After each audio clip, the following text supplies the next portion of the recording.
Good morning, everyone. Thank you so much for taking out time and coming here for our press briefing for the International Election Observation Mission in Philippines 2025. We thank our community partners, our development partners, our diplomatic members, our members from regional CSO networks, especially Lente, NAMFREL, PPCRV. We also thank media for taking out time for this. And of course, the mission management team, all the observers of ANFREL, as well as the assistants and the support staff. Thank you so much. I'll just quickly start with my own introduction, and then I'll take you through introduction of the panel. Rana. I work as Senior Program Officer with ANFREL, mainly responsible for their international election observation missions. In this mission in Philippines, I served as the mission coordinator for EAs, that is our electoral analysts, and international election observers. So we have with us in the panel Mr. Rohana Hetriarchi. He is ANFREL's chairperson. For this mission, he served as the head of the mission. We have with us Ms. Priza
and confidence.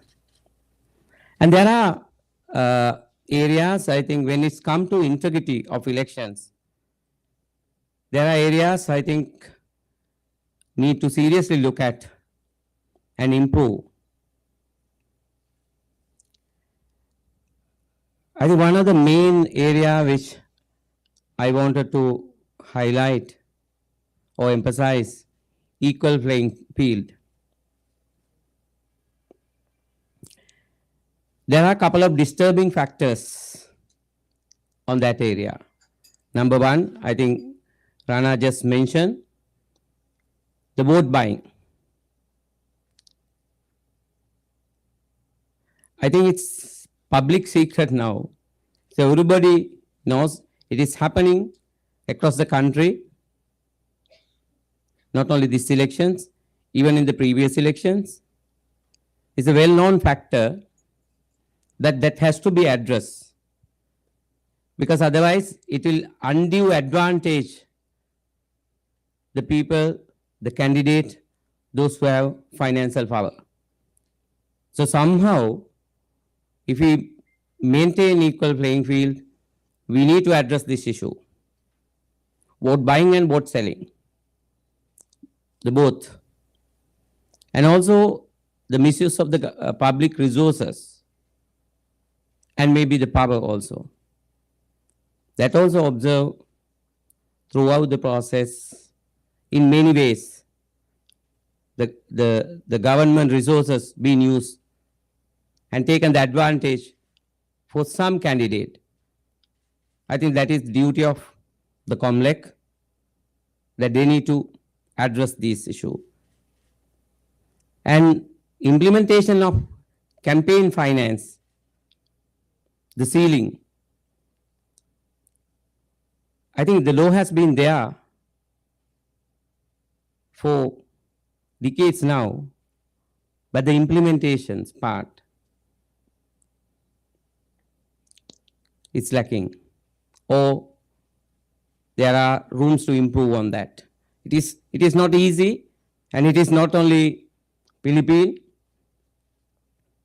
The campaign ceiling, the monitoring mechanism, establishing monitoring mechanism is not an easy task. But if you are not addressing that, it will damage the integrity of the elections. So I think those areas where the COMLEC has to be seriously looked at. And on the polling day, it's largely order and they organize, but there are certain areas still need to consider. In our opinion, secrecy of ballot, it may be not big issue in a local contest, but when it's come to the international standard, the secrecy of ballot was not seriously looked at. The COMLEC has taken certain steps, but on the ground, we have seen that it was not managed properly.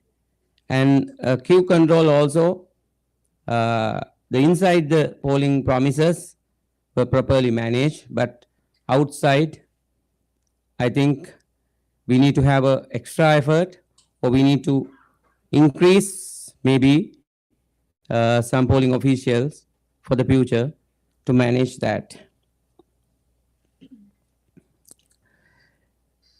And also disinformations and misinformations also one of the factor which we observe.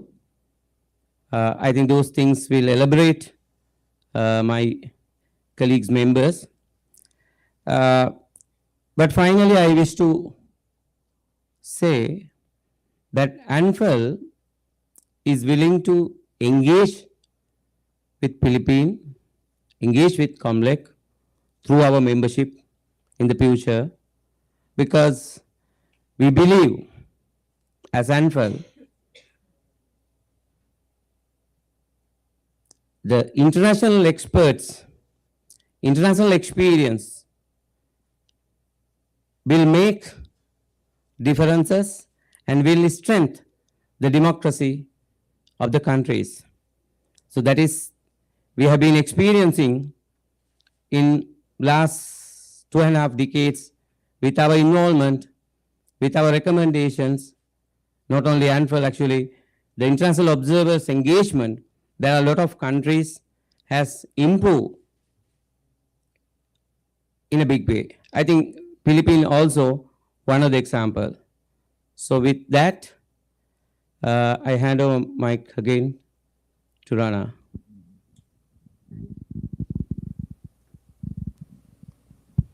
Thank you so much, Chair, for taking us through the key highlights or the main statement of our mission. I now invite all our panelists to dive deeper into some of the important key areas. So, to start with, we have Jake Parker, who's going to discuss transparency in detail. Thanks. So I'd like to highlight some of our findings around the administration of the election by COMELEC and around the transparency there. Thanks. So in general, from the stakeholders that we spoke to, COMELEC, especially under new administration and new leadership of COMELEC since the 2022 elections, was seen as positively engaging in a professional way with civil society, with stakeholders, with the media, and with political parties, which has seen a more consistent and strategic approach. ANFREL were observing the elections here in the Philippines in 2022, and one of our recommendations at that time was to mention that COMELEC should be more accessible and communicative. So this really shows growth even in the few years since we have been here. And it also shows a growing institutional commitment to inclusion from COMELEC as well. And I'm sure we will also go into more detail on the inclusivity and the accessibility, in particular on election day. But nonetheless, some of the new initiatives that COMELEC has come up with, especially for this election, should be highlighted and are positive in our view. With the electoral framework, in some cases being quite old, the Omnibus Election Code is almost 40 years old, almost exactly 40 years old at this stage. It has some gaps, and COMELEC was seen to be positively filling those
in their efforts, a lot more compared to the previous elections. In fact, they had a dedicated vulnerable sectors office this time, and we believe it's a very good initiative. They reached out to different civil society members as well as different organizations which are working on inclusivity, and they really made some positive efforts this time to make the elections more inclusive. They included lots of sectoral stakeholders as well. So this is something which was quite positive takeaway from this election. Looking at some of the accessibility measures of COMLEC, I think this is something which is continued. And in fact, I should say it is something which is improved from one election to another. The priority polling places, the PPPs, satellite PPPs, then accessible polling places, that is APP, for senior citizens, persons with disability, and pregnant voters. So they really made some positive efforts to make the elections inclusive, and they really worked hard to allow these special or like vulnerable sectors to be part of this franchise. But of course, there were some challenges as well.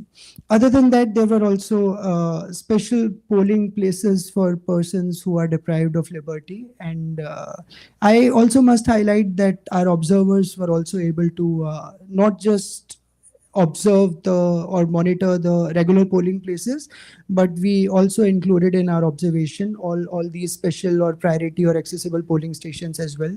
So we other than that, I think another highlight, and in fact this is one of the innovations and one of the additions, this was the first time where the early voting was implemented throughout the country, 5 to 7 a.m. Honestly, I was a little apprehensive. I thought 5 a.m. might be too early, but I was actually surprised, and it was a good surprise to see so many voters already gathered up, queuing up at the voting centers. So this was definitely positive. But talking about negative, I think the crowd management could have been better. I think there was some communication gaps and some information lapse, and this 5 to 7 window could have better utilized. But so we obviously have lots of scope for improvements as well. But again, talking about inclusivity, I think it's also important to highlight civil society engagement. Again, Philippines has one of the most active and vibrant CSO group, and this is one of the key takeaways for us as well. In fact, they not just participated on the election day, but they kind of assisted COMLEC. They were also providing voter education and trying to improve awareness and knowledge of the voters as well. So they played a very important role in that. On the election day, they were part of the monitoring exercise or the observation exercise. And I must also highlight post-election audits, including the random manual audit, RMA, and CSOs are also quite active in that. So this is another factor which I would say, make the election inclusive and one of the positive takeaways. But then again, there are some challenges, and this is something which was there in the earlier elections as well. But I think there is still lots of confusion. Like the chair also mentioned, there was lots of confusion, especially about the voting procedures, crowd management. So it was more on the operational part. We just believe that it could have been handled better with better management and better communication. And as a recommendation, I want to share that, ANFREL suggests that we must ensure full implementation of accessibility measures across all polling precincts.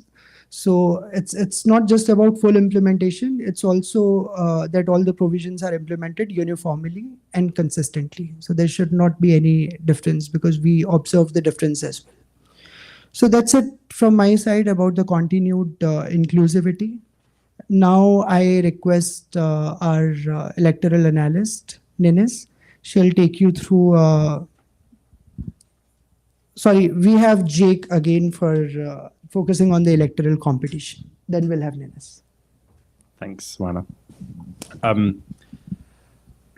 So one thing that was noted by our long-term observers out in the fields was a very high level of seats that went unopposed. At least 30% of the areas that we observed had at least one seat with no opposition, which had an impact on, in some of those areas, on political engagement of voters. Although we have a very high turnout on election day, at a level on the ground with voters, there was some apathy that was seen and resignation even due to those issues. And this is partly, as we noticed, due to endemic issues in terms of the power of entrenched political families and dynastic politics. So looking at some data that you might have seen from PCIJ, Philippine Center for Investigative Journalism, they note that 36 out of 54 of the current party list members in this Congress, or in the Congress up until this election, have links to political families. And also note that half of the 156 party list groups standing also have some links to political families. And we noted that this has an effect on the plurality of choice for voters. As I mentioned, it's seen as an endemic issue, and one that there is some resignation towards, despite observing, some areas of hopefulness with challenges to these entrenched powers, and also some candidates who were standing directly in opposition to some of these issues.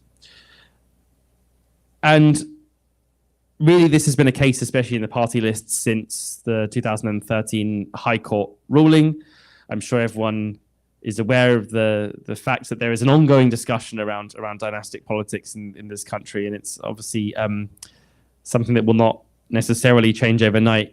But the elections this year in Bangsamoro in October and the barangay and SK elections in December will be an important test as well of these issues, looking at the Bangsamoro electoral law, which has specific bans on dynasties, and also the SK reform law from 2015, which includes similar provisions. It means that this year, for some of these issues, it'll be really important for COMELEC and also the Congress to really look in depth at the legislation around this and to highlight issues, to learn from elections, and to continue this momentum and this learning in this, I think we called it a super election year for the Philippines. It's pretty unique in that we're going to have 3 elections this year for the Philippines. So plenty of opportunity for learning, and we encourage in this area that people continue to look. And there's great work being done by some of our civil society partners, by PCIJ, but also by Lente, PPCRV, ANFREL, and others. And it's, of course, thanks to them that a lot of this work continues as well. But nonetheless, COMELEC and the Congress should continue to look at this area.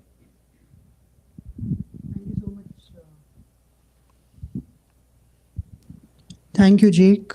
Now we have Khoiranisa Noor Agastiasi, one of our electoral analysts, and she will discuss persistent challenges. Okay, thank you, Rana. Good morning, everyone. There's also persistent challenges happen during this election, and these challenges actually common challenges that faced by other countries. They are like vote buying and also abuse of state resources. Vote buying and abuse of state resources actually it not happen only during the campaign period. It happens like long before the election, pre-election, and even after the election, because sometimes it like reward reward and punishment to the voters. So it's like the candidate who is elected will, okay, I will give you this scholarship because you already vote for me, but this scholarship will not be given to the voters that did not vote for them. So it's like a reward and punishment. And sometimes it's also it might look normal because it happens long before the election. For example, at the beginning of the budgeting process. So people like it's just normal. It's legalized because long before the election, and sometimes we as sorry, election observers sometimes monitor the election only a month or 2 weeks before the election, but it happens long before the election. And we in ANFREL appreciate that COMELEC has initiated Contra Bigay Task Force. Previously, Contra Bigay only focused on vote buying, but now COMELEC expand not only for the vote buying, but also to monitor the abuse of state resources, as known here as an AYUDA. And based on our discussion with the COMELEC mentioned that there's like more than 400 report to the COMELEC about vote buying and abuse of state resources. And COMELEC also has disqualified a candidate that proven to do this violation of law. And it's the challenge make the electoral environment non-equal playing field to the candidates, because the candidate that who is not have the resource cannot do that, and it's become personal politics. It is used state funding. The money is from people tax, for example, but it is personalized by the candidate. It claimed by the candidate. This is like a reward from me as a candidate for the voters. And of this recommendation for this issues, like Chair mentioned, to promote the more transparency campaign finance. And the other important things is also to advocate freedom of information law, to push transparency and accountability of government budgeting process. So we can observe from the very beginning. Thank you, Rana. Thank you so much, Nenes. Now we have Riza Rosales discussing social media in detail. It was the last. So again, I request Nenes to take us through some of BAM's specific observations. Okay. We also conducted observation within BARM, Bangsamoro Autonomous Region for Muslim Mindanao, including Kota Batu City, as well as Sultan Kudurat and Datu Odin Sinsuat in Maguindanao del Norte. Sorry if I mistakenly mentioned the name. Yeah. And ANFREL also monitor how COMELEC implementing the key provisions of the Bangsamoro Electoral Code, including related to the accreditation of regional political parties, the allocation of reserve seat, and also the conduct of voter education and information campaigns. Actually, based on the observation by our observer in BARM, there's also some issues happen in BARM, like long queue and also the delay of the polling station. But we note that there is a polling station that began over 2 hours late due to the arrival and the preparation of the electoral board's members, and voters were waiting to cast their ballot until 2 p.m., 9 hours behind the schedule in the precinct under the COMELEC control. So it led to long queues and also voters' frustration, potentially affecting participating in the area already facing high levels of political disengagement. But overall, observers noted that election in BARM was largely consistent with the broader national trends. Thank you so much, Nenes. So now I request Riza Rosales to take us through some important observations on social media. Thank you, Rana. Thank you, Nenes, Jake, and thank you, Chair. Yeah, save the best for last. So this is social media monitoring. Can I kindly request the slides, please? Thank you. I have the slides. So this is the first time that ANFREL undertook a very systematic way of monitoring social media since Philippines was tagged as patient zero in 2016. And for this mission, the mission assesses the impact of social media on electoral integrity, specifically in the implementation of COMELEC Resolution number 11064, regulating candidates' online activities, because in the resolution, COMELEC is requiring all those candidates to report out and register their official social media pages to the COMELEC Education and Information Department. So this monitoring is actually an independent and parallel effort on the part of ANFREL in partnership with the Carter Center. So the mission uses a tool, we call it Junkipedia. So it's a monitoring and analysis tool that tracks public content across platforms such as Facebook, Instagram, YouTube, X, and TikTok. So Junkipedia's advanced features including search filters, keyword and tracking, and data visualization. So actually part of the mission objective is to track also civil society initiatives and platform interventions to combat disinformation, providing real-time insights into social media's influence on voter behavior and electoral integrity. So for this mission, in our preliminary social media monitoring findings, it revealed that the electoral discourse across Facebook, Instagram, TikTok, X, and YouTube was dominated by personality-driven and event-focused content coming from those official social media pages. From the 317 unique accounts identified, 250 were coded with a 7% randomized sample of over 38,240 posts analyzed in depth. So we see that nearly 80% of the channels we're following have posted at least once. So we coded two different actor types, focusing on the national candidates, the senatorial candidates, and the party list. So following more actor types, for example, the media, CSOs, influencers. So it requires identifying those actor types and finding their social media accounts. Okay. Next.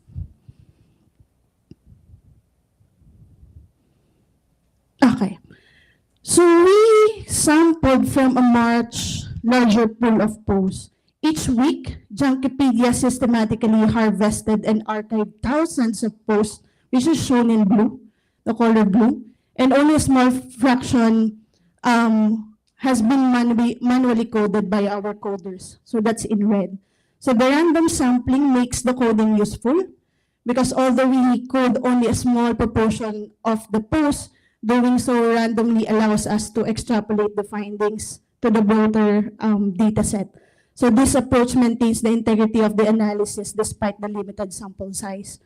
So as part of the findings, posting activity surged in early May. The highest volume of posts occurred during the week of May 4 to 10, surpassing the previous peak of April 27 to May 3. So this spike aligns with intensified online activity leading to up to and immediately following the election. But late March and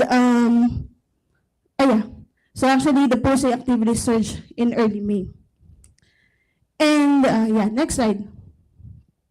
So every day, hundreds of posts were collected and archived daily. Each day, Junkipedia archived hundreds of posts from both candidates and party lists. The candidates are in red, the senatorial candidates, and the party list in blue, with totals ranging from under 100 to over 1,000 per day. So senatorial candidates' content dominated early on. In February and March, more posts were cataloged from senatorial candidate accounts than party list. So party list activity surged in April. Starting in early April, catalog posts from party list increased rapidly, even matching and briefly surpassing senatorial candidates' content in early May. Just like what I mentioned, the peak volume occurred in early May, and both actor types showed a sharp rise in posting, reflecting heightened campaign activity. Next slide. Over the entire period, more senatorial candidate posts have been coding for the past months, as shown by the trend line. But however, the candidate coded post counts average around 25 to 35 per day, while party list posts range between 5 to 15. Next. Okay, with regard to the type of content, what we've seen from the official social media pages and outside the official social media pages. So, surprisingly, democratic content dominates coded posts. So, posts containing democratic themes like civic participation, public dialogue, or policy proposals consistently outnumber undemocratic ones throughout the period. Our second finding is actually undemocratic content is rare. Posts coded as containing undemocratic themes such as the hate speech, disinformation, or the legitimizing claims remain a small share of the sample but show a slight uptick leading into May. So the visible decline it's actually surprising from our end given the history of Philippines with regard to combating disinformation and misinformation. Next. Okay. 6 policy teams dominate political messaging. Candidates and senatorial candidates and party lists most often post about the economy. We have gathered 167 posts, public services, rights, democracy, education, and gender issues. So this lead the policy conversation on social media. But looking at it deeply, because we are actually listening every video, coding the post, the messages, this lead the policy conversation on social media. But looking at it deeply, the posts contain shallow to deep conversations. But with regard to the top agenda, actually economic concerns top the agenda. Economic issues such as jobs, inflation, and growth are the most frequently referenced theme by a wide margin. Rights and democracy remain central, and many posts avoid policy altogether. And most content does not address policy themes. Instead, posts focus on campaign appearances, endorsements, personal branding, potentially limiting voter exposure to substantive platforms. With regard to messaging priorities, difference in policy emphasis might relate to whether the actor is an incumbent or it represents a specific region or it belongs to a particular demographic. Okay, next. Just to show you the total posts per campaign related coding items. So most posts recap campaign events and not policy or civic content. And the most common post type by the candidate, of course, is their campaign events. This typically highlights the rallies, the motorcades that we've seen, or meet and greets often visually rich but light on policy or voter guidance. Endorsements outpace economic or policy messaging. There are more posts about campaign endorsements than about voting, education, or any single policy theme. Voting encouragement exists, but it's not a core focus. Only 104 posts promote voting directly, while even fewer promote voter civic engagement, mentions about democratic participation, and just 4 mention about volunteering, which is probably relevant for citizens observers. And then lastly, civic mobilization posts remain rare but present. The very limited in number, the appearance of volunteer and donation appeals is notable compared to other elections. So this could indicate early moves toward grassroots strategies. With regard to, next slide please, items related to undermining the electoral process. This might be surprising because most election irregularities posts reflect minor real-world concerns. The largest category with 40 posts flag low-level issues like ink bleed through or long lines, not coordinated, but it is not a coordinated disinformation. These are genuine voter concerns, not necessarily false or malicious. And more serious, the legitimizing the claims are limited but present. A small number of posts directly attack the integrity of the electoral process, criticizing the electoral management body, the COMELEC, national or local, or discredited individuals or parties involved in elections. So this may gain influence if actually widely shared. So there was no evidence also of elite-driven disinformation or incitement. among the coded content that I presented earlier, there were 0 instances of misinformation, disinformation, or incitement to violence by candidates or party lists. This suggests elite actors are largely avoiding overtly harmful rhetoric. And the restraint is notable and encouraging. Political scientists emphasize the power of elite cues in shaping public belief and collective action. And the absence of inflammatory or deceptive posts from the high-profile account is a positive sign for electoral legitimacy. Next. Okay, total posts per information-related coding item. Healthy information sharing was visible and encouraging as well. So we coded 41 posts offering civic education, explaining how the voter works, why it matters, or how to participate, and 42 posts providing general voter information like polling hours or logistics. And some content actively debunks false claims. 6 posts directly responded to or corrected misinformation. Although while limited, this is a welcome sign of proactive defense of electoral integrity. And at the same time, this kind of content support democratic engagement. Next. Okay, this has been one of the areas of focus, and we have seen this, or actually it's not a surprise because we have been seeing it during the campaign period, but very few posts in the dataset mention China. Only a handful of coded posts reference China-related issues during the campaign, indicating limited public messaging on the topic. The South China Sea dispute was the most mentioned issue. There were 9 posts coded referred to maritime sovereignty or territorial claims in the West Philippine Sea, making it the most prominent China-related theme. Other China topics were barely visible, but strategic issues like Taiwan, diaspora, or Chinese aid were not addressed. So no post in the sample touch on Taiwan, China's economic influence, or the Chinese Filipino community, despite their geopolitical significance. Okay, on my last slide, actually, of course, COMELEC introduced the new digital campaign regulations in response to this dynamics and collaborated with a lot of civil society organization and tech platforms, of course, but however, ANFREL observed that enforcement remains uneven. Actually, it is a call for the COMELEC Task Force KKK to strengthen their monitoring efforts and calls for a systematic review and strengthening of these policies. So thank you very much.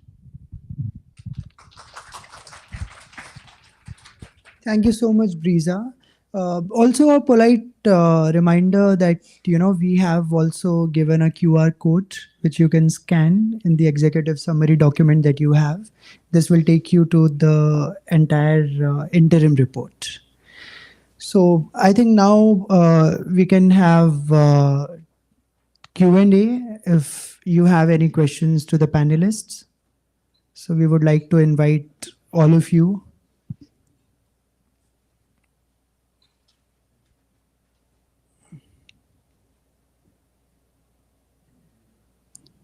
Sure. Good morning. Good morning. Nikki from the Norwegian Embassy. My question is on the political parties. How have you engaged them, and what sort of exchanges or information sharing was available? Are there also recommendations towards reforming political parties so that they become beyond campaign machineries themselves, like having actual checks and balances and accountability measures built into the parties themselves? And this question is coming from the point you mentioned earlier on dynasties and that conversation. Thanks. I think I would guide this question to Jake. Yeah.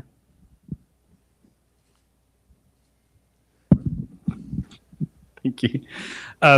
So on your points in particular, we interviewed as many representatives of political parties as we could, ensuring that also we got a good spread between senators, House representatives, and local representatives, given the scale of this election with the 18,000 plus seats. Sometimes we would accompany them on campaign, not accompany them. We would speak to them during a campaign events door to door, because the candidates were incredibly busy at this time. So we faced it was about finding the candidates and where we could. We were a core team here in Manila, so we also engaged political parties in this area and candidates, but also we encouraged our long-term observers out in the field to speak to those. So they spoke to mayors, they spoke to other people standing for other seats, and we also attended the political rallies of the candidates as well to get a sense as to the campaign platforms. You're right in that political parties are personalities come before political parties in the current context of the Philippines. So that's obviously a challenge when engaging those parties.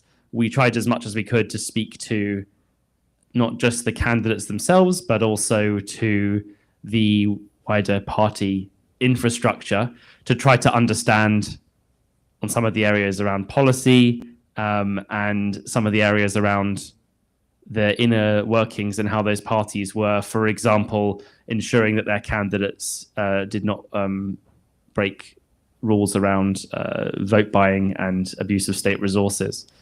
So in that sense, we tried to get as much of a picture as possible, both here in the National Capital Region and also in the other regions of the country.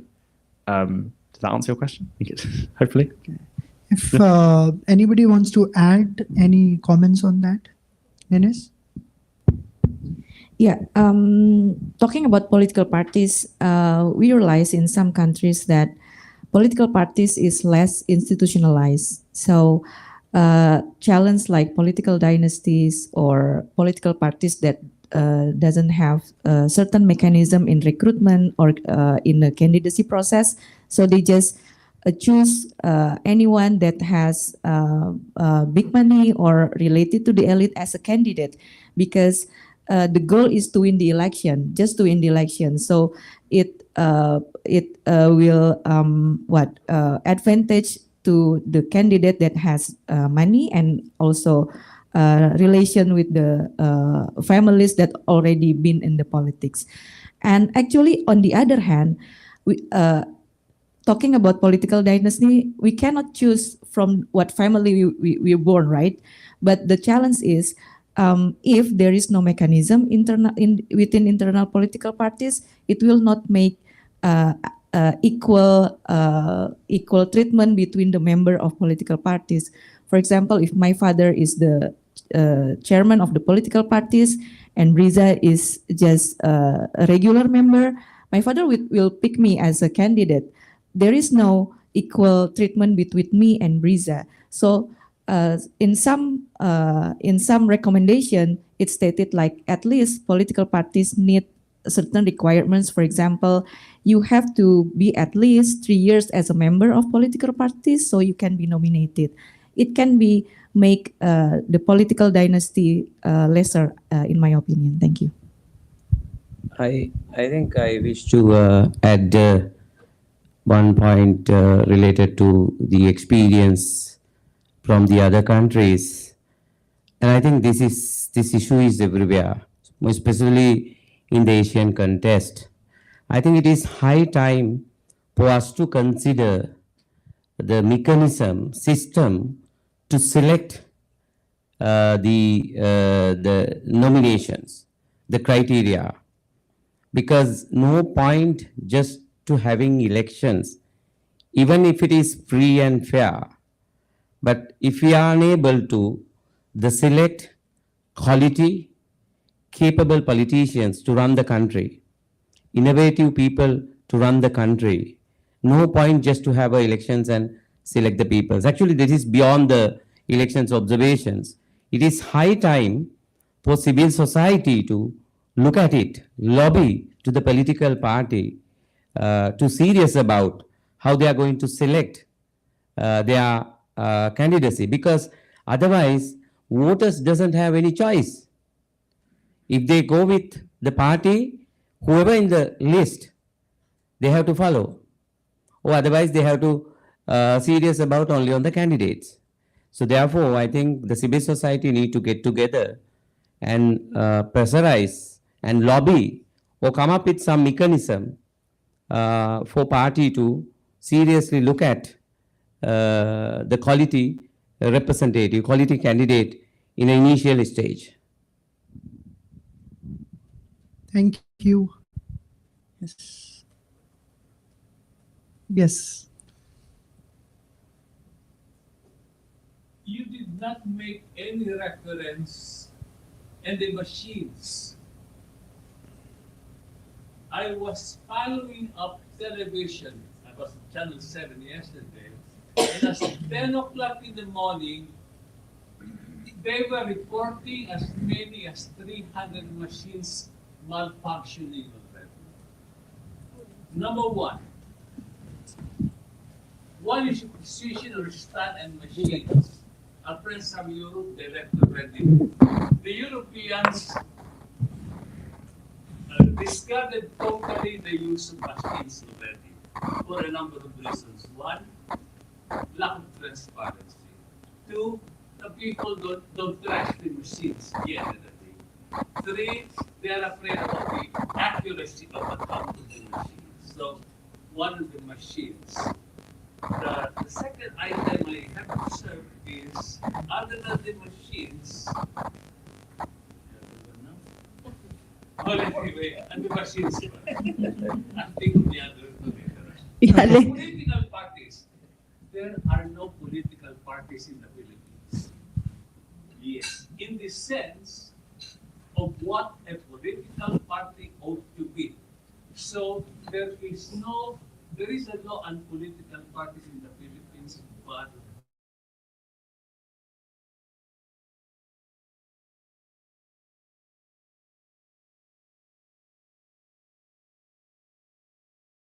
presented the election.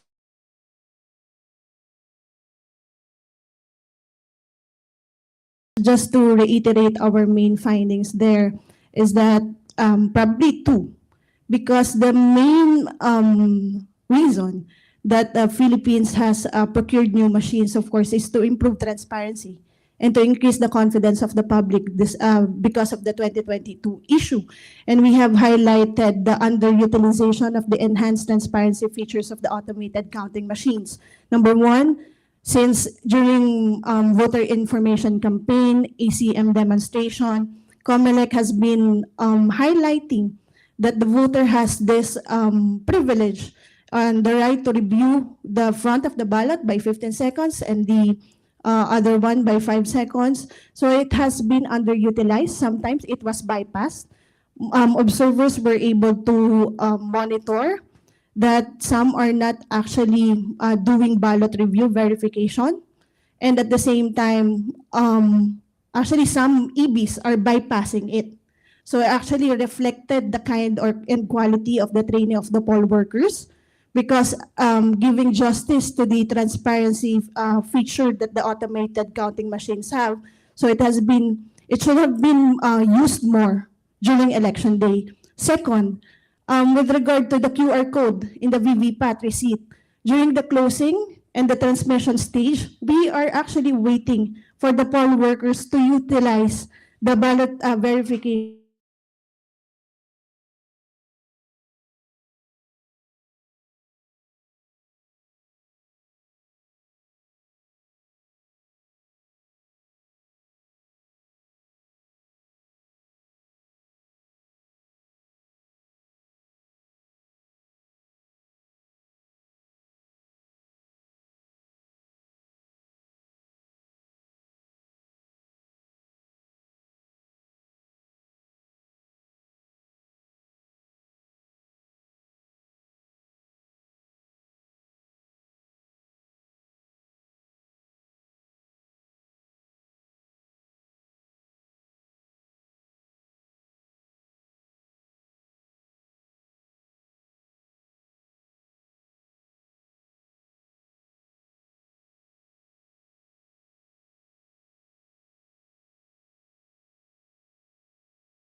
voting, and at the same time asking our members also to talk to the voters outside the country, but it is not part of the monitoring that we did for this mission. Yeah, thank you.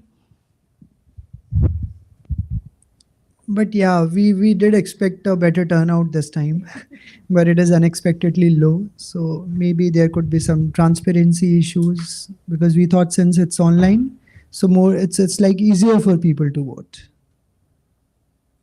But I think this is something which we'll have to ponder more and analyze more. Yes, thank you.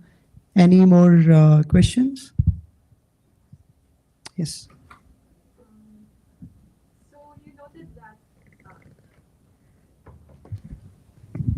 Thank you. Hi, I'm Casey. I'm a reporter from Rappler. You noted that you went to 11 regions to monitor. Just for my information, what were the 11 regions and what were your, I guess, standards? Why you chose them? That's my first question. I'm bad with the names.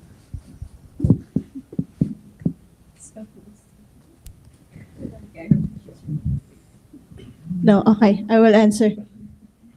Can I use the microphone? Yeah.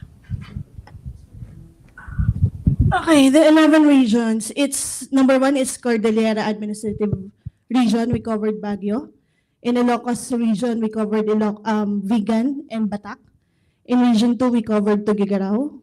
Region 4A, we covered Cavite, Laguna, and Batangas. Region 5, we covered Sorsogon, Legazpi, and Naga. Region 6, we went to Iloilo, Rojas, and Bacolod. Region 7, we were in Cebu and Bohol. Region 8, in Tacloban, Leyte. Region 9, we have covered Zamboanga. Region 10, we went to Davao. Region 11, let me check. I'm good in geography. Region 11, Region 11 is, Region 12, we have covered Soxargen, General Santos, and Sarangani. And in the BARM region, including Cotabato City and Maguindanao del Norte. Actually, the choice of having those regions and cities and municipalities, we have covered both urban and rural, and at the same time checking on the electoral competitiveness and aligning it with the key areas of focus, because the key areas of focus actually is with regard to quality of electoral competition, inclusion, new voting technology, and some areas are vote-rich areas. So that are the main considerations with regard to the methodology. Okay, thank you. And of course, I forgot National Capital Region. Actually, with the National Capital Region, we have we focused in 5, where we find that there's electoral competition. That's Caloocan, Makati, Marikina, Manila, and Pasig. Yeah, that's it. And just to add a little more on the just to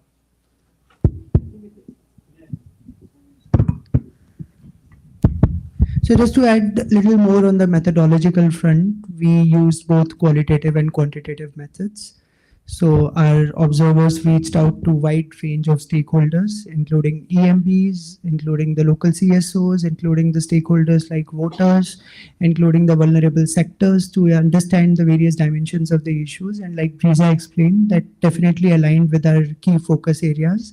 And we also made use of Kobo tool, where they submitted the information live. So they were deployed in like more than 30 cities across these 11 regions. So they spent like around 3 days in each city, and that includes the adjoining regions, both rural and urban.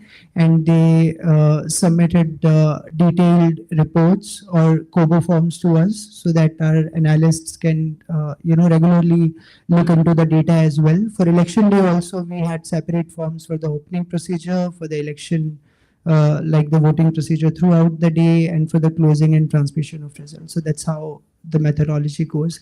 Sorry, I couldn't answer the first part because I'm not good with pronunciations of the names of your cities. Still just 21 days old in Philippines. Okay, thank you though.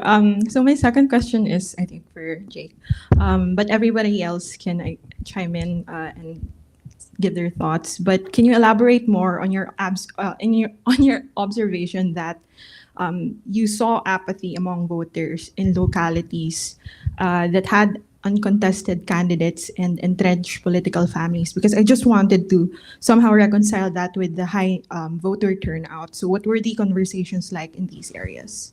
Sure. Yeah, I think it is working. Yeah, as I mentioned, I think it is important to make that distinction between high voter turnout and apathy, and it's, I think, a fairly unique context in that example, in that instance, or in that sense, because of course in some other countries you would perhaps expect that within an area that is uncontested that you would see a lower voter turnout. So I'm speaking more of from what our observers saw from speaking to voters on the ground, a resignation of how entrenched that political power is. And when asked about what kind of campaign, what kind of issues they cared about, what kind of issues voters cared about, and how those matched up to the candidates in that area, there was that disconnect because the voters, for example, I mean, I can't quote from specific voters here now, but would give the sense that this person is going to win anyway. Of course, we will come up and turn out to vote, but we know the system is not going to change. And in many centers, people are looking, because of the shorter electoral timeline of the Philippines in terms of a 3-year timeline, looking not just to the 2028 elections, but to the 2031 elections. And in that sense, voters and some other actors we spoke to, are seeing this as part of a process.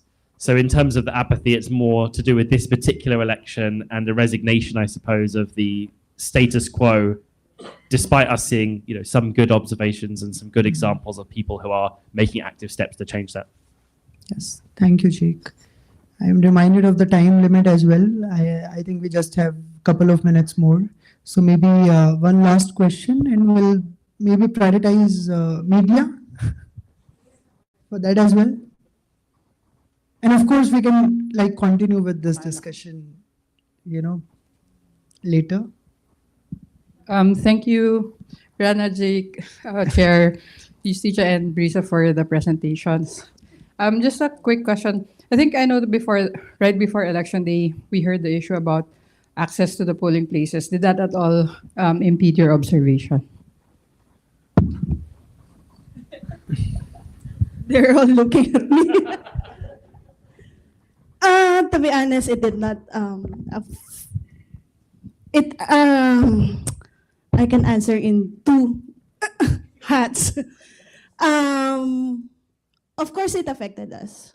Supposedly, of course, it should have not been a problem. But we respected the decision of the COMELEC because we received a notice that we cannot, or we can just enter the premises of the voting center because historically, since ANFREL has observed 2010, 2016, 19, 22, 22 elections, it was not a problem to us entering the polling precincts. But of course, we respected the framework and the decision of the COMELEC to allow us access on the premises of the voting centers, but we were able to enter during the closing and transmission because it was allowed. So we were able to personally see the transmission. But yeah, actually, we have recognized that limitation ever since because that's in the Omnibus Election Code, and there are prioritization when it comes to the persons who are allowed to enter inside. But that is something that can be addressed with proper coordination with local stakeholders, and at the same time, local strengthening the engagement with local COMELEC officials. Thank you. Thank you. That's it. Okay, one last question. Yes. Hi, good morning. My name is Joseph Marzan. I'm from Daily Guardian. I just wanted to ask, because we have reports coming from our our headquarters in Iloilo, where some voters were actually being stopped at the entrance of the schools where the polling precincts were because they were holding sample ballots that were given to them of course, by those hired by the parties. Were there also observations of that in other places where you were doing observations? You want to answer? I can add, and then maybe others can come in. That so we observed here in NCR and also in the regions numerous instances of people handing out pre-filled ballots, of course, of campaign materials, and part of the campaign period that we noticed is also things like posters that were technically in violations of the Fair Elections Act. And directly outside polling stations on election day, we did notice, and even in some polling precincts, notices pictures of candidates and numbers scattered on the floor. In terms of your specific question on whether we observed voters being turned away, I'd have to go through the data on that, but it's noted and for something for us to look into as well, possibly. But I think they might be just isolated incidences. It was not something that we largely observed, or like it is not something which kind of disturbed or intervened with the process in any way. Yeah, but because I'm getting this from formal complaints that were actually filed with the COMELEC by voters themselves, actually.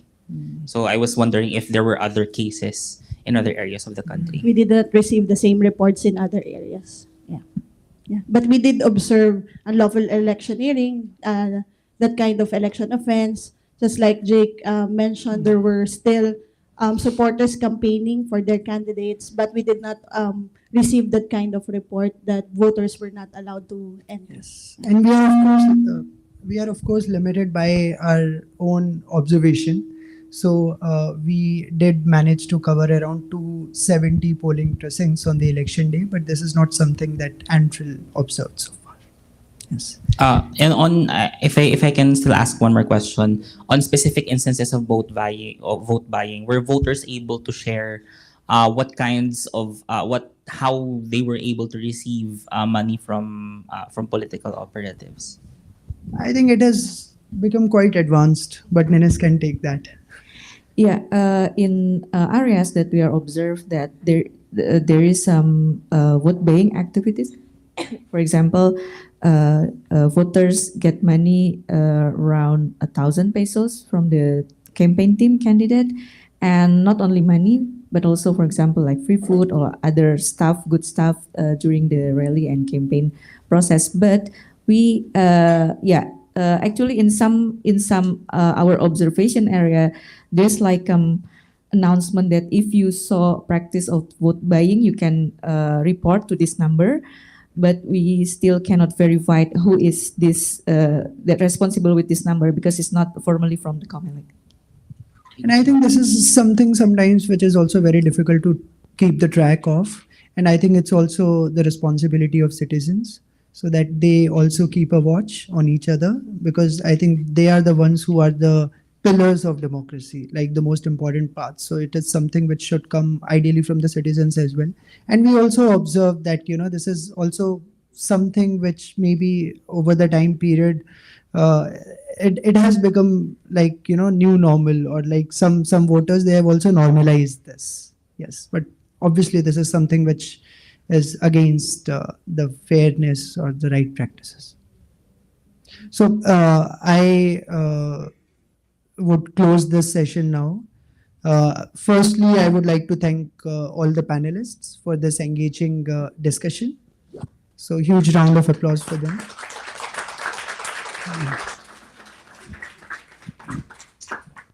And then I would also like to extend our thanks and gratitude to the diplomatic community, development partners for their constant support throughout this mission and also the future and past activities of ANFREL.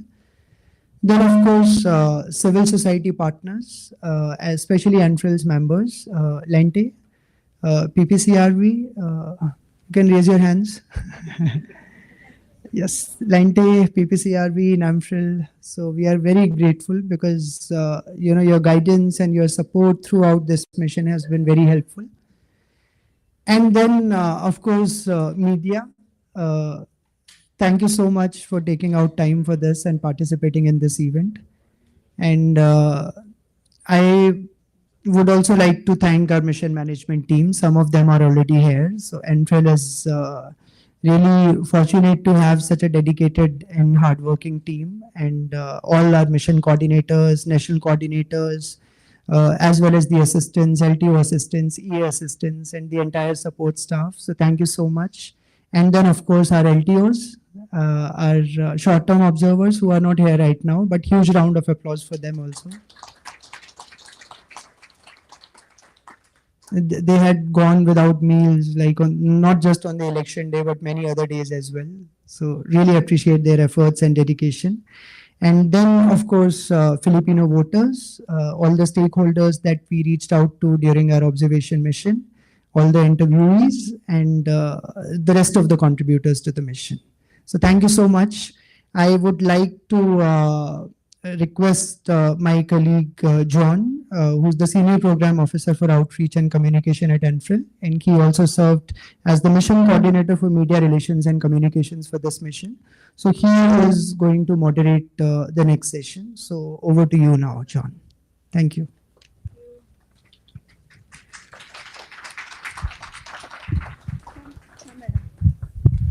Thank you for that, Rana. No? I don't know if you've noticed, I've been stressed with a lot of technical difficulties today, but I hope people stick around for the second part of the discussion. Thank you to our supporters. No, yes. I would like to invite our speakers for this part of the session. Attorney Ono Caritos, the Executive Director of Legal Network for Truthful Elections.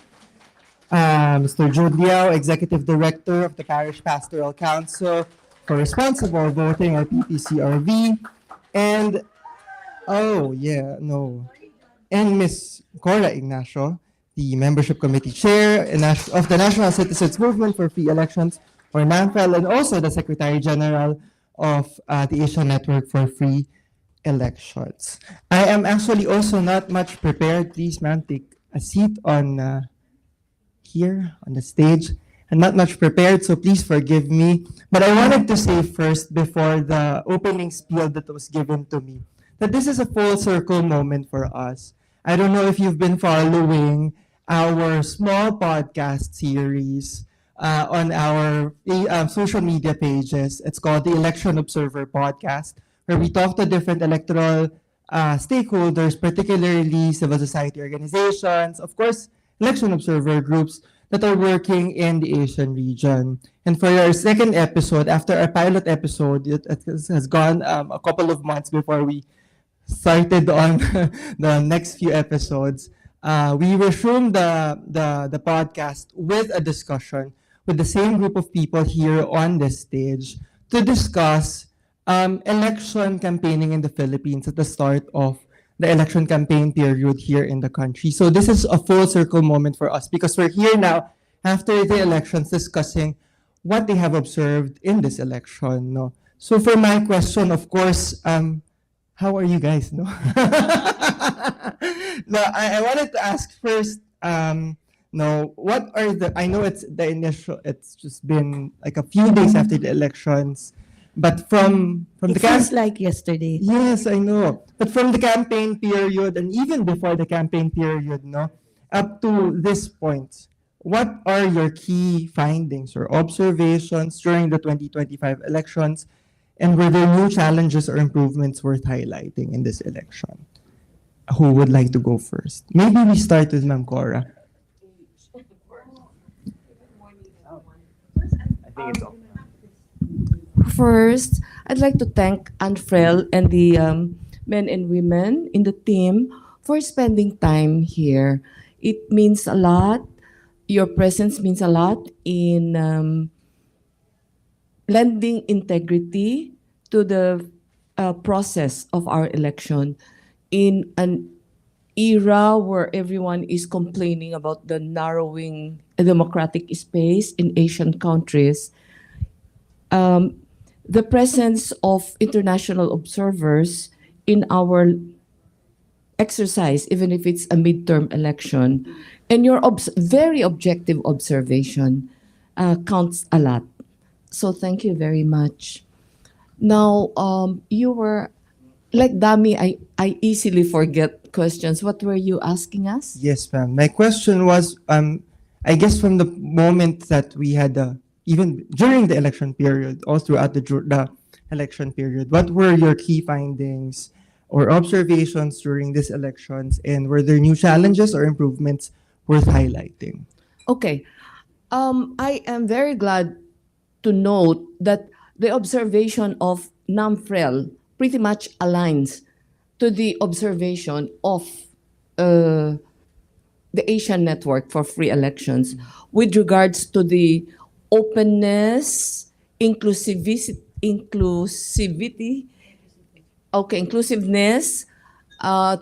measures to promote transparency, and the performance of the automated counting machines. If you are looking at the same observation points and you have basically the same methodology and you are trained to look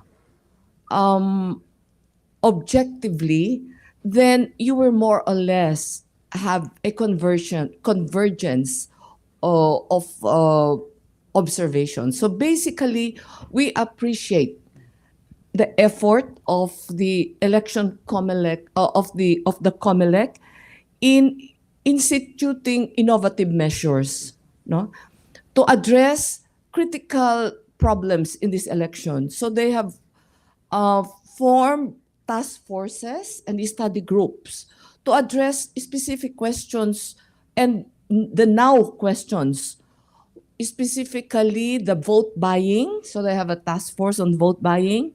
There's a task force on disinformation and various other task forces that address specific concerns. So we appreciate the openness and inclusivity.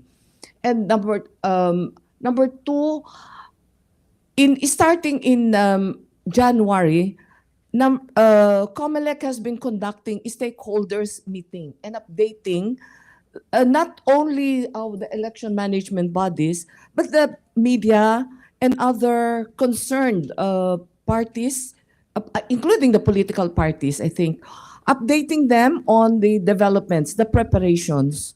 So we appreciate that. Now, the challenges that come in are things that I think were not anticipated. So these are challenges that will come in. And the technology is a work in progress. There will always be hiccups, especially that we engage another provider this time. So these problems, with an open mind, assuming that there's an open mind, can be addressed, because I am sure that COMELEC will institute measures to address the specific technical problems coming in. And I agree that another innovation is the extension of the voting period to include, to give a specific time to special sectors like us to be able to vote, which means they work practically more than 14 hours, the election body, the electoral board. So people have been hardworking. If there are questions, it's not because of the before mindset that things have been manipulated. This time, it's the natural to cheat, specifically. This time, the hiccups are because of unexpected events. Thank you. Yes, please. Thank you. So how am I? How are you? That was the first question, right? So TPCRV, we just ended our 24-hour operation since Monday, last night. So I still feel like a zombie at this point. We will continue our operations for the audit of the transmission from 9 a.m. to 9 p.m. daily. So I was able to sleep for a bit last night. But thank you again to ANFREL and to our partners, Lente and NAMFREL, for all the work and partnership that we've been doing for the elections. In terms of our observation, before elections, from the campaign period to now, I concur with ANFREL and NAMFREL's observations on the transparency and innovations introduced by COMELEC, and I won't repeat them anymore. I would just like to add as well the addition of malls as voting centers. It helped a lot, especially with the heat.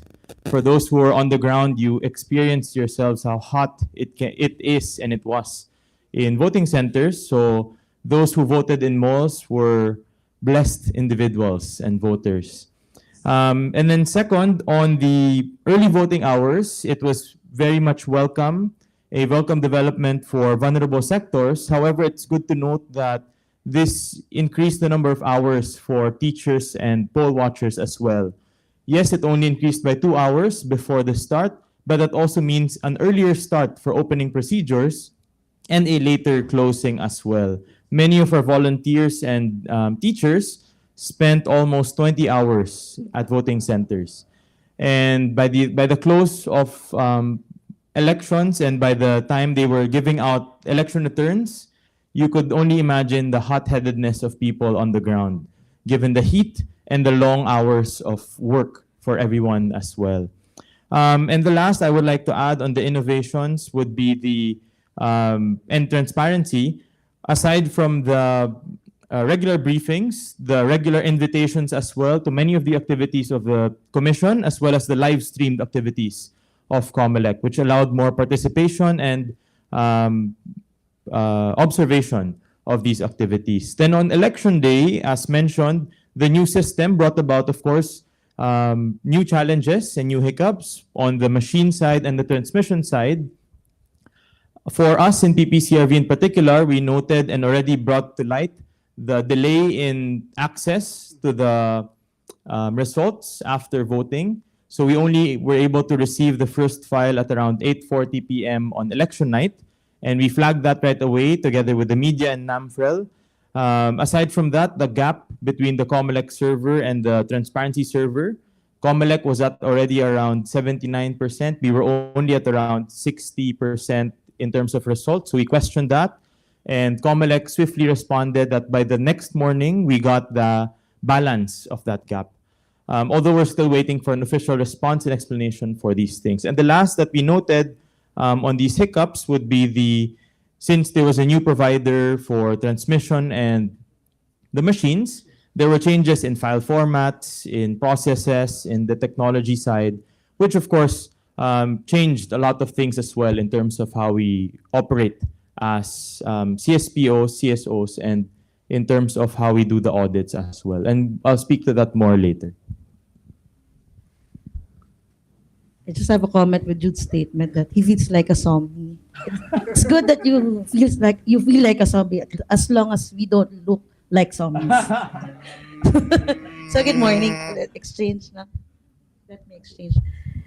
I concur with all the observations and statements made by ANFREL, by NAMFREL, PPCRV, but let me just highlight in this campaign period and during this election period, what was notable was the hundreds of show cause orders issued by our Commission on Elections against election law violators.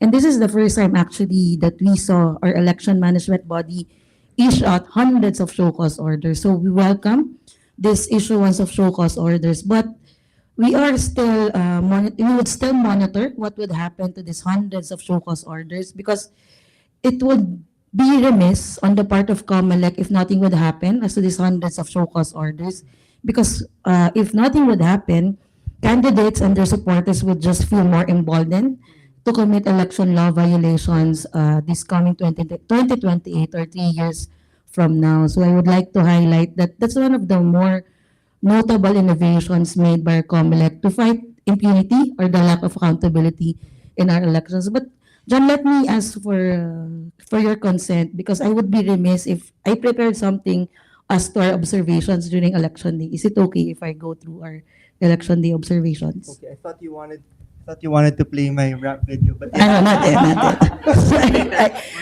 Because I love ANFREL, I prepared a short, a short summary of what we observed last Monday. So, good day. We're still in the process of collating our volunteers' reports. For the purpose of this briefing, I will be highlighting notable incidents, observations that we got from our volunteers and public reports. First observation, there was that expectation of screen review after the voters inserted the ballots. It was clear to all of us during the demonstrations of COMELEC that that screen review would not be enabled on election day.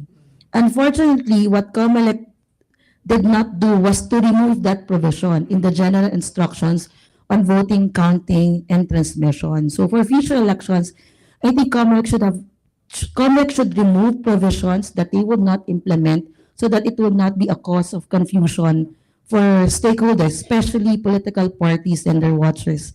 Second major observations, it's the familiarity of our electoral board members as to election day procedure. For example, the challenge using the VVPAT, we see a number of videos circulating in Meta as the different ways that our electoral board members accepted the challenges as to the VVPAT. But as we know, according to the general instructions, there is a provided instruction or there is a provided procedure. So it shows that maybe in the next election, COMELEC should zero in on the remedies, on the frequently experienced challenges by our electoral board members. Second observation, as to the lack of familiarity, we receive a number of reports as to the use of the PPP or the priority polling place. We all know that the PPP is optional, but in some voting centers all over the Philippines, the support staff of the PPP and the aid made it mandatory for senior citizens, for persons with disability, and pregnant women to vote in the PPP. That's why we saw long queues on election day because the support staff of the PPP were just mandating certain sectors in the voting center to vote in the PPP instead of giving them the option to go to their regular polling stations. Third observation, this is familiar to all of us. Election offenses still abound. Last Monday, the presence of unauthorized people inside the polling stations like barangay or village officials, illegal assisters. We saw in an IP community in Bulacan that the assisters were really the ones voting for the indigenous people voter, and that should not be allowed, especially that it was in an accessible voting center. It was an accommodation made by COMELEC to make elections more accessible, inclusive to IP voters. But unfortunately, that happened. The watchers became illegal assistors. Of course, there's reports of vote buying and unlawful electioneering. Last two observations, Ron, I'm sorry. Fourth observation is most of the election day problems could have been avoided if the mock election conditions were likened to election day conditions. To our friends from the different embassies and consulates, COMELEC conducted several mock elections, but unfortunately, the conditions in these mock elections were not likened to election day conditions. So there were just 10, 50 voters. The problem with the marker, because the marker was one of the major concerns on election day, that it blotted so easily, that it ran out of easily. That could have been avoided if COMELEC, through the mock elections, actually let 900 voters use that marker. They could have seen, we will have a problem with the markers, with the thin ballot papers. So that could have been avoided if the mock elections conducted by COMELEC be likened to election day conditions and not just, it's a 2-hour compliant procedure before elections. And the last observation, disinformation election day was present. But COMELEC this time, they had a good communication strategy. They issued out bulletins, they had press conferences every hour. So the information or the disinformation that we saw on election day was immediately debunked by COMELEC just to stop the rumor and just to stop the paranoia of certain groups or certain voters across the country. So those are our main observations last election day. Thank you, John. Thank you. My next question would be, if you were able to monitor these things, what were the common electoral offenses or violations you encountered this year? Was it the same as the previous elections, or are there some improvements in this election in terms of addressing electoral offenses? And how did your teams respond or escalate these problems? Maybe we start with you, Jude, first. In terms of election offenses, vote buying was still very much reported, both in our hotline and by our coordinators. In terms of improvement, we can't say for sure as it's too early since we're still collating these results and these reports. But one thing that was good was at our command center in PLDT Sampaloc, we had COMELEC representatives headed by Director Michelle Frances Paredes and her team to escalate concerns directly to COMELEC. So as the reports were coming in, they would send them to COMELEC's headquarters right away, and resolutions would come within 5 to 10 minutes. We'd call back and then inform voters or volunteers who called about these issues and concerns.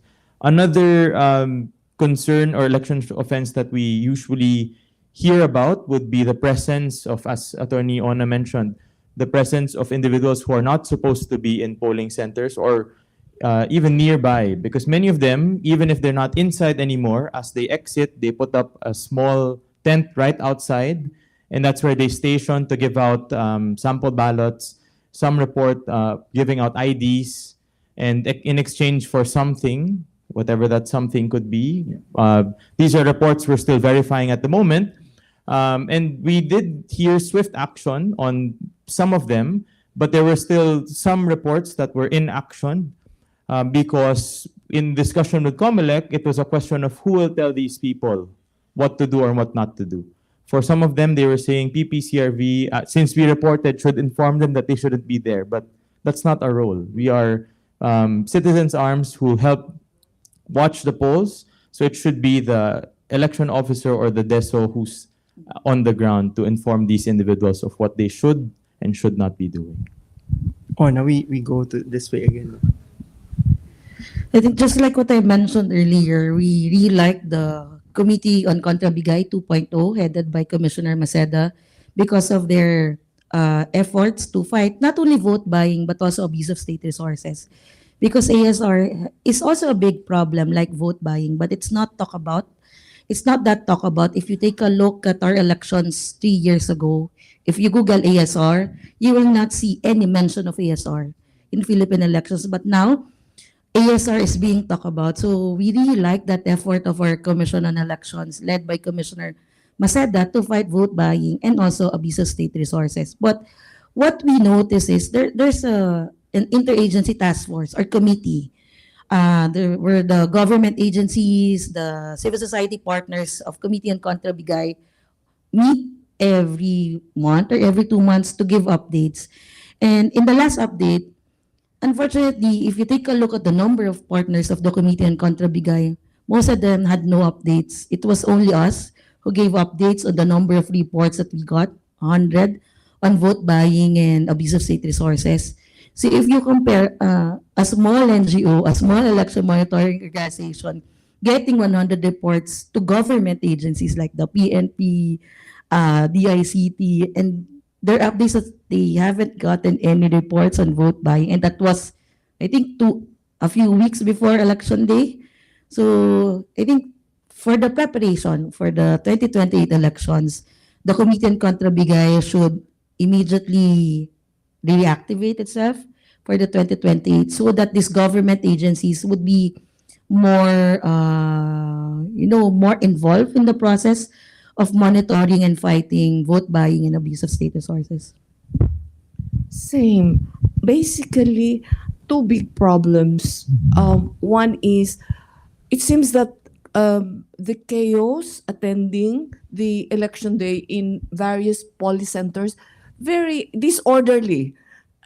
And we appear to be okay with it.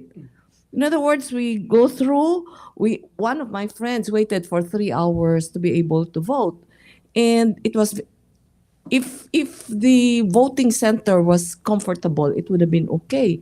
But given the very, given our very hot weather, then it's almost a hygienic issue.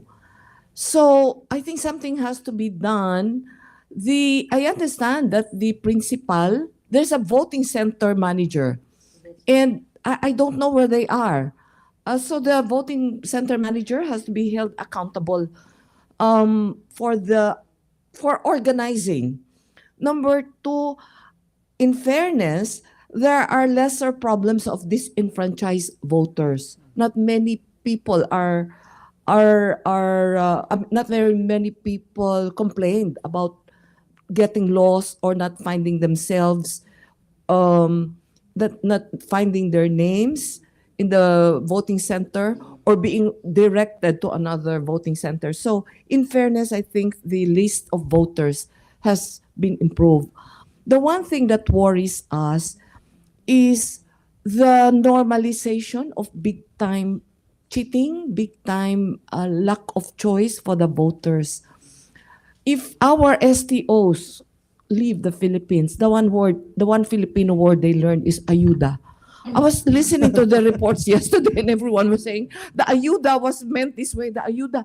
I said, ayuda is a very deep word. Where did they get it? It turned out that it's a common thing happening in their places.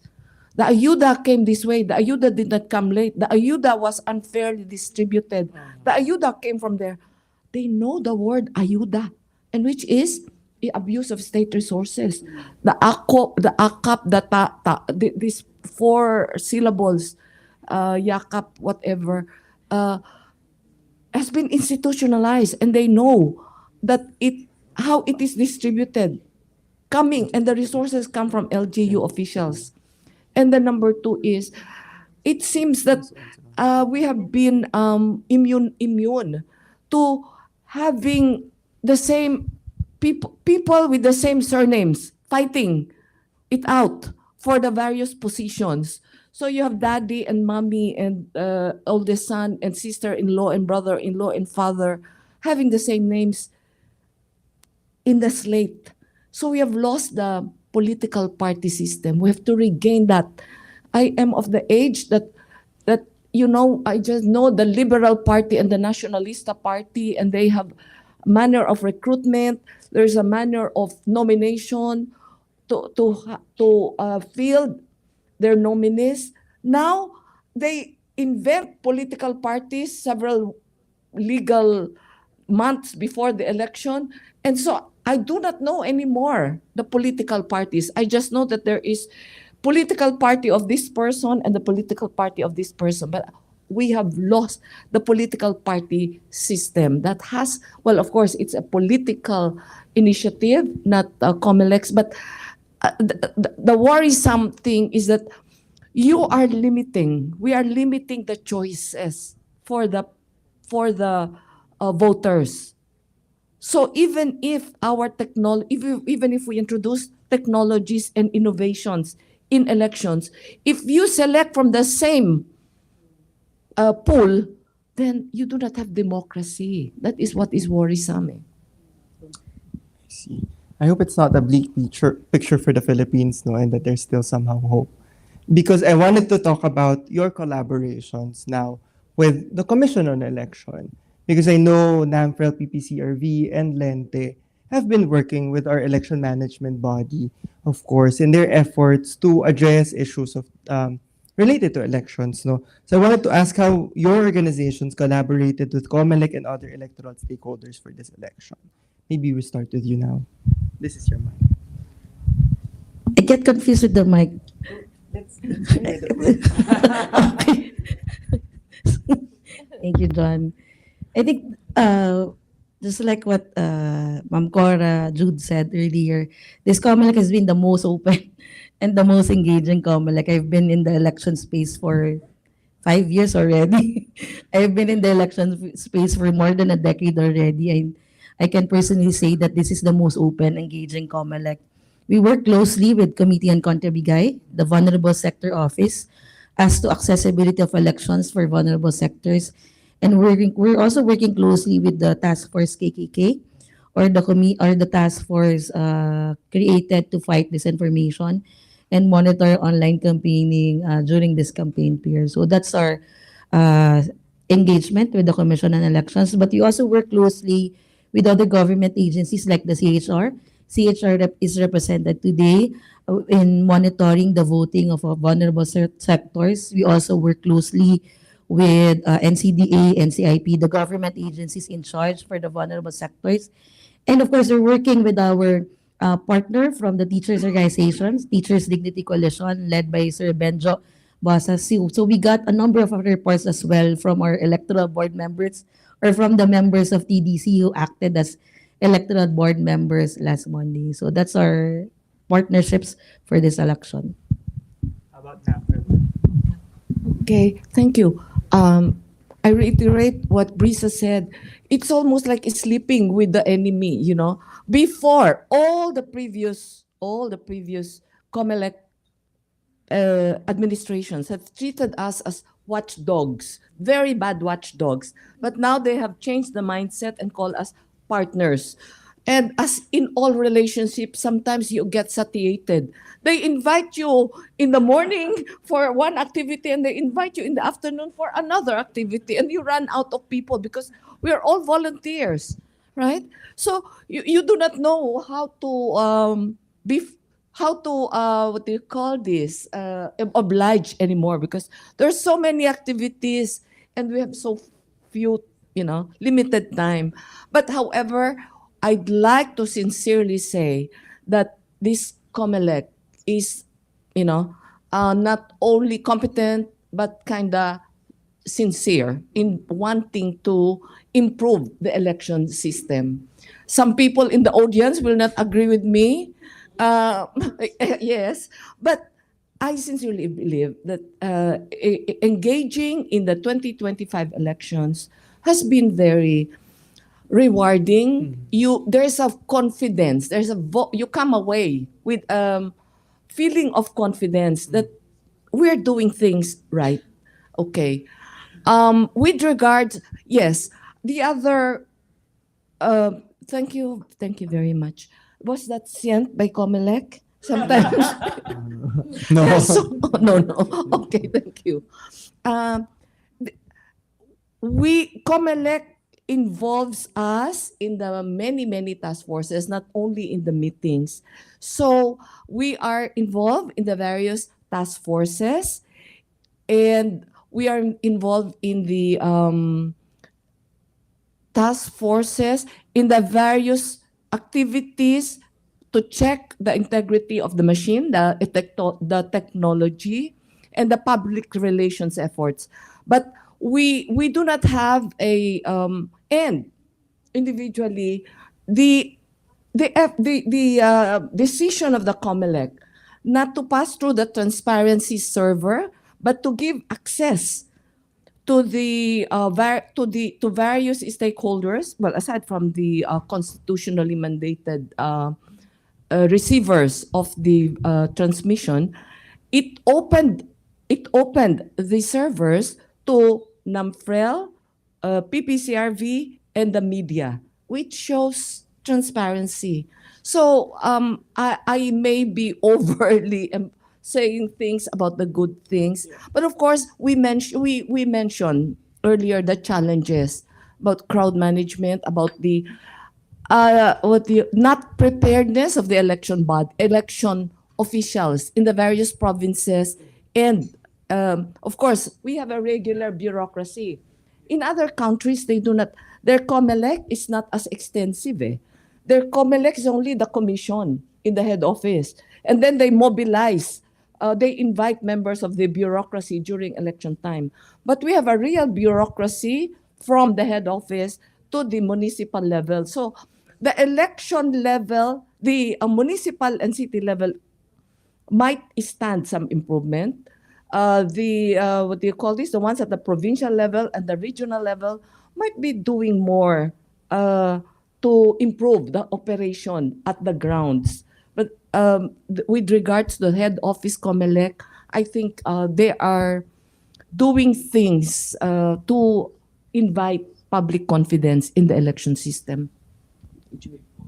Thank you. For PPCRV, in terms of partnerships, our largest partner by far would be our network, the church. So PPCRV is a church-based organization with the Catholic Church in the Philippines, and without that network, we won't be able to field out over 350,000 volunteers nationwide, especially on election day. And we are very much grateful to all these volunteers and the church for lending us this network or being partners with us.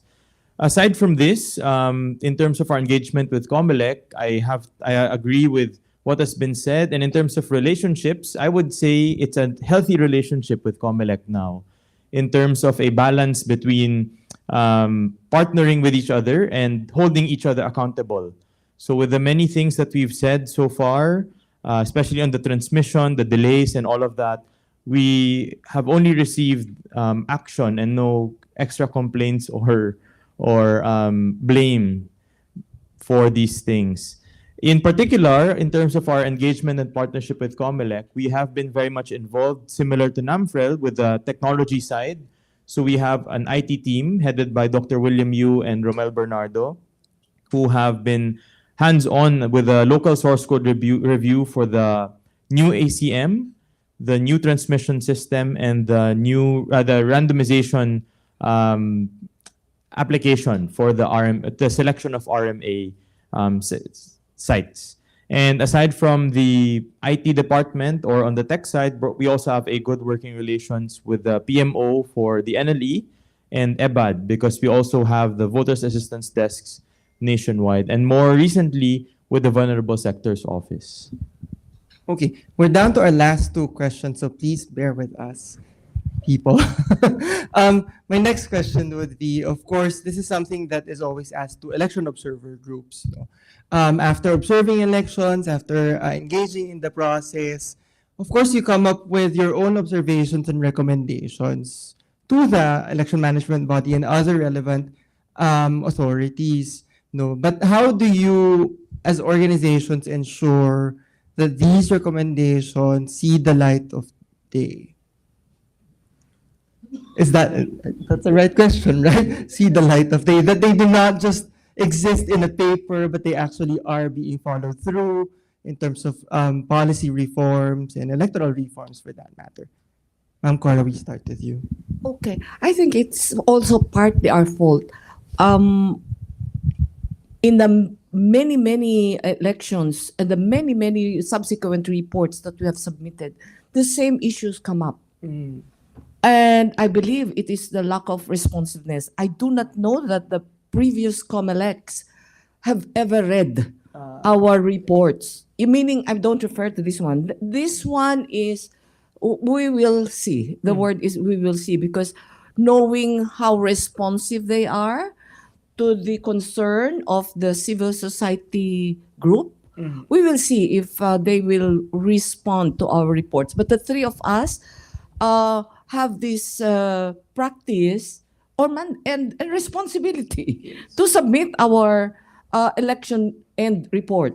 But from experience, and I was saying, do we even, in the past reports, 2019, 2022, do we even have to submit? Because they don't read.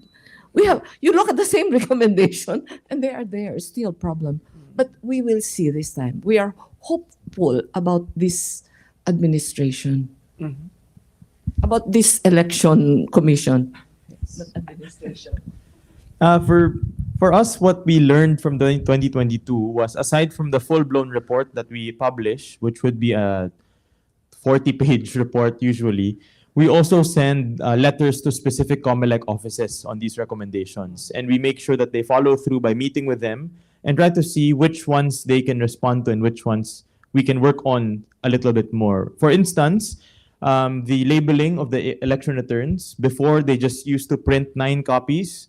Now, because of lobbying from PPCRV and NAMFREL, they labeled the election returns with copy for the PPCRV, copy for NAMFREL, etc., which we thought would make it easier for the teachers to distribute these copies. However, we've so far received 18,000 election returns in our command center, and it is unfortunate to say that we still receive copies that are not intended for us. In fact, we have copies for the Board of Canvassers, we have copies for the Commission, and many copies for NAMFREL as well. Although these are the same copies of the same election return, it just defeats the whole purpose of labeling these election returns. So it's now a question moving forward. After that initial recommendation of labeling the election returns, we're now looking at the process of putting them into envelopes, releasing them to the parties, because it seems then that it's not just about labeling, but rather also following the procedures set in the general instructions. So that's just one of the many different things that we've seen. And it's a continuing process, which is quite tiresome for most part, because it's a repetitive process that we have to raise these concerns again and again. In particular, we also released a set of recommendations for the new internet voting system, which I personally don't have at this point because it's with our IT team. But we will release a report on that and a summarized report since it's the first time we did that. So hopefully we get a response. As Ma'am Cora said, we're at a we'll see phase for these elections.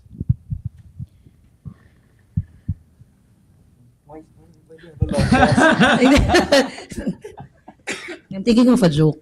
To those who know me personally, I'm not really a fan of long reports. And we always say in Lente that we honor the efforts and all the hard work of our volunteers by making sure that all these reports will be transformed to actual reforms.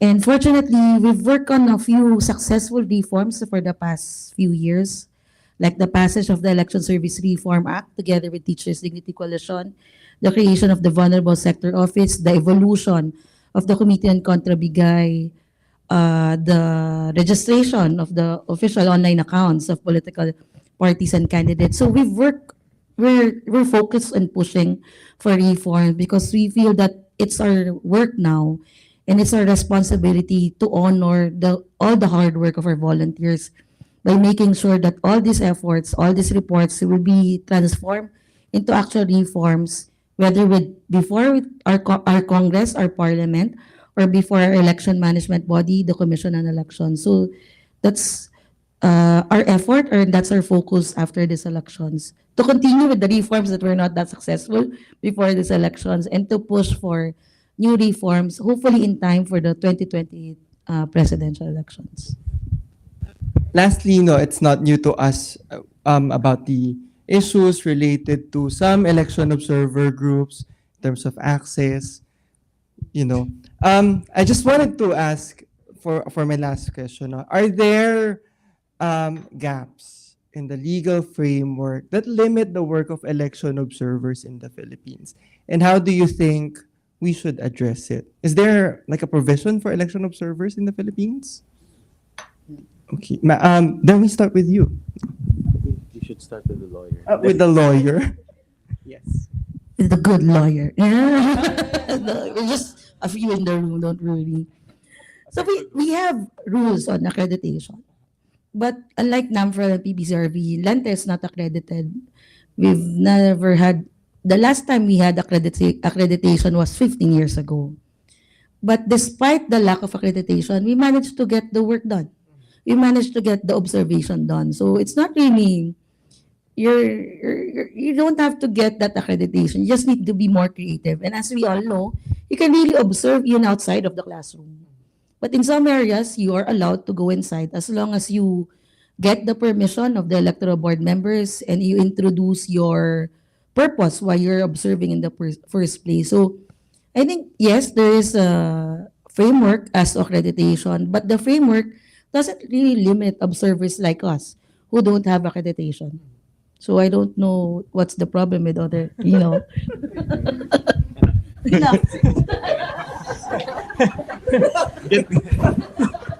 No more mic for Attorney Ona today. Thank you, Attorney Ona.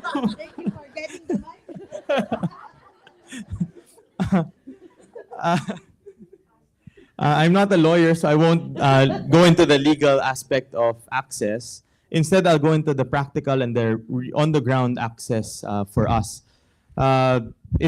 Accreditation for PPCRV is very important because it's one of the main things that teachers look for to allow entry for our poll watchers, to allow access, and to allow to be given the pre-transmission election returns. However, despite this accreditation that we get from the Commission, we still are not given, as I mentioned, the right pre-transmission election return, or at times, we have received many reports, the actual election returns, because as they say, some teachers would say, the electoral board would say, yes, you're accredited with that piece of paper, but I was never informed of that accreditation. And it's so unfortunate that despite the apparent accreditation and the labeling of the election return, they would still say that we are not, we cannot get that election return that has been labeled for PPCRV. So aside from the legal aspect of it, there's as I mentioned, the procedural and the on-the-ground work that has to be followed through as well. Because even if we have these rules and instructions, we also have to look at how these rules and instructions are being followed and done on the ground. And for PPCRV in particular, that's very important because these pre-transmission election returns are what we use for the auditing of the transmitted vote. So as I mentioned, our volunteers are still flocking to PLDT Sampaloc, our command center, to compare the printed election returns, which are pre-transmission election returns, with the transmitted vote from the server, so that we'll get to see if there was any manipulation of the vote as it was transmitted to the server. So that's how important it is. Hence our renewed call to hopefully push and ensure that teachers or electoral boards release the pre-transmission ERs to our volunteers on the ground. Okay. This is the last question you Yes, said. ma'am. Okay. Basically, the laws have to be codified and updated because the Omnibus Election Law 1985 is very limited. And so there are new developments that require that this be changed or codified or amended. And what is frustrating is that the three of us, these election bodies, are always asked to present position papers, are invited in the oversight committees to update and to update these laws. And we present, you spend hours trying to contribute something, and then it does not get passed. And so this COMELEC has to draft resolutions to be able to do something. It's like patchwork, you just patch the situation. But a real comprehensive and updated and relevant election law has to be passed. But unfortunately, you have a Senate which was headed by a non-law. Is she a lawyer? The sister? She's a law graduate. So she just wanted her face. Well, no, don't say that. Okay. No more mic for you. The Catholic vote doesn't want me to. Okay. So that's it. So we need the law. We need to update our law so that we will have. Okay. But before I end, I want to say that this is not to congratulate us. The PPCRV did a magnanimous task of manning the voters' assistance desk, VAD. They were all there. And I cannot imagine if the PPCRV voters' assistance desk wasn't there. There will be more chaos.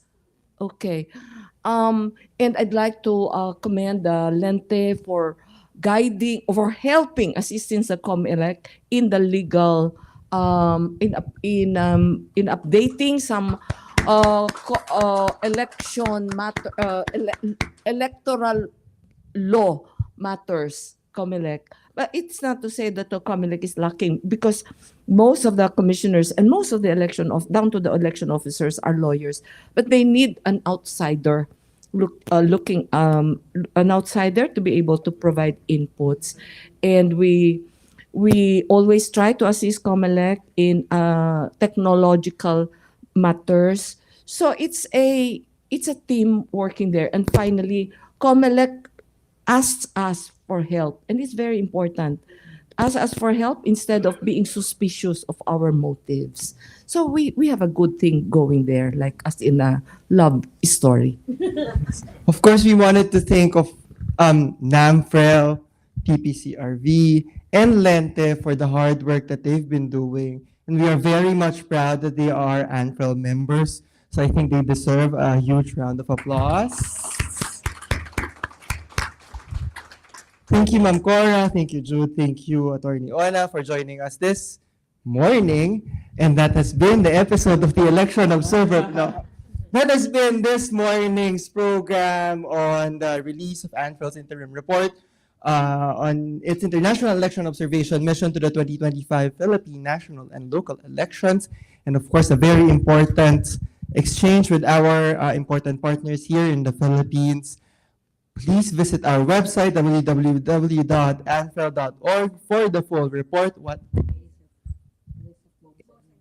I will announce? Yes. I was told to announce that there will be a memorandum of agreement signing this afternoon between the Asian Network for Free Elections and the Commission on Election for the co-hosting of the 7th Asian Electoral Stakeholder Forum here in the Philippines next year, 2026. So please look out for that this afternoon. Maraming salamat po again. Maraming salamat po ulit. Maraming salamat. Magandang umaga. Yes. Thank you, Araneta. Walang rap.